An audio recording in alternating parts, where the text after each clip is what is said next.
Because the kind of economy that we have, we're now talking about multinational, there's building $1 billion investment, this one. People now borrow 10 billion, 5 billion, 50 billion, 100 billion from the banking system. You go to oil and gas, you're talking about PIB. I smile because these things were PPP, concessioning of infrastructure, and so on and so forth. Those were impossible pre-consolidation. Now you have the financial system, you have the banking system, that has the muscle not only to provide the requisite financing, still a long way to go, I must add, but that was the giant step that ignited the change. It ignited what you call a race to the top. Every bank now wanted to be bigger than the other. And the race, what that ignited, has transformed now our banking system. Sooner or later, I will not be surprised, in the next few years, a bank in Nigeria will get a profit of $1 billion. Now, we were asking them for 25 billion naira. And the world said impossible then. So, a change has been spurred on. Of course, with it came its own challenges. Because you spurred a system out of some state of inertia. The human capital element, obviously, needed to be addressed, and that had to be built over time. Banks were going abroad to hire people, and that's why we set out at the central bank then to build the International Training Institute here, where people just akin to the Bank of England Center for Central Banking Studies, here in Abuja, to begin to build the kind of skills that will support this system. We came up with the centers of excellence, designated 3 universities that will designate them as international centers of excellence, that they will be able to produce world-class professionals in the areas of economics, banking and finance, accountancy, and ICT, to become the supply chain for this new industry that has emerged. We had a grand plan, and we just didn't finish with that. We also drew up a successor plan, what we call the Financial System Strategy 2020. And I'm glad my successor is also following through that.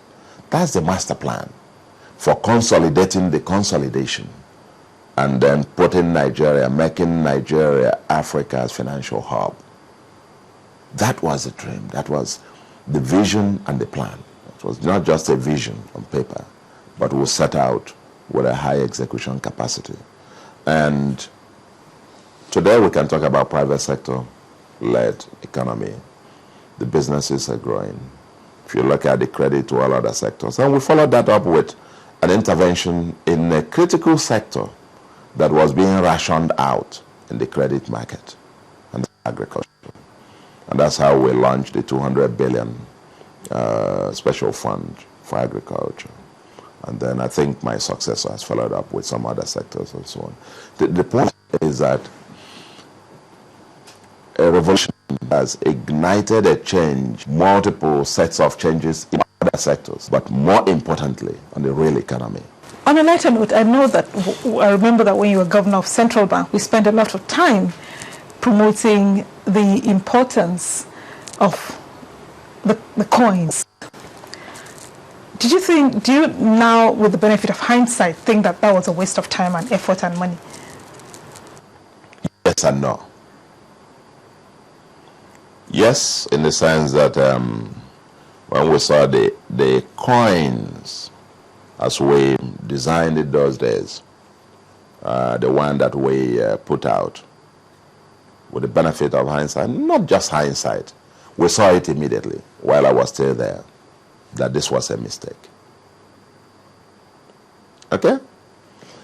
The logic, we came to a conclusion. The main reason why people don't use it or accept it or use it frequently is that it did not meet one of the principal characteristics of a medium of exchange. It must be portable and it must have value.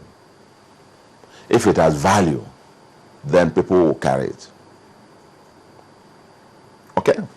Now, we had these coins of 1 naira, 50 kobo, this and that you needed a quantity you needed to carry to be able to effect one transaction was so huge. So you needed to almost carry a trolley to take that. So we realized that. Because the same people who say, oh, Niger, people tell me, oh, Niger don't like coins. And I say, yes and no. It depends on the value. Because the same people travel abroad, they get into London, and before you know it, they have coins all over their pockets. Coins. So it's not that they don't like it. They won't throw away the £1 coin, because the £1 coin has got value. And so that's why we came up with the concept of the redenomination. And under the redenomination of our currency, we were going to have coins. I think about 6 denominations were going to be in coins. Just like you have the UK. I think you have only £5, 10, 20, and 50, 4 of them in notes. But then the rest, 1p, 2p, 5, 10, 20, 50, I think about 6. Pound and £2. Pounds and £2, 8 actually. They're all in coins. So they have 8 of them in coins and 4 in notes. We're going to have 6 4. Because if it has value, people will carry it. So it's still a work in progress. I'm confident that someday Nigeria will get back to the redenomination. Professor Charles Soludo, thank you so much for joining us. Thank you. And thank you for watching. Please join us again when View from the Top returns. Between now and then, let's continue our conversation online at channelstv.com. Thank you. Do enjoy the rest of the day, and thank you again. Thank you.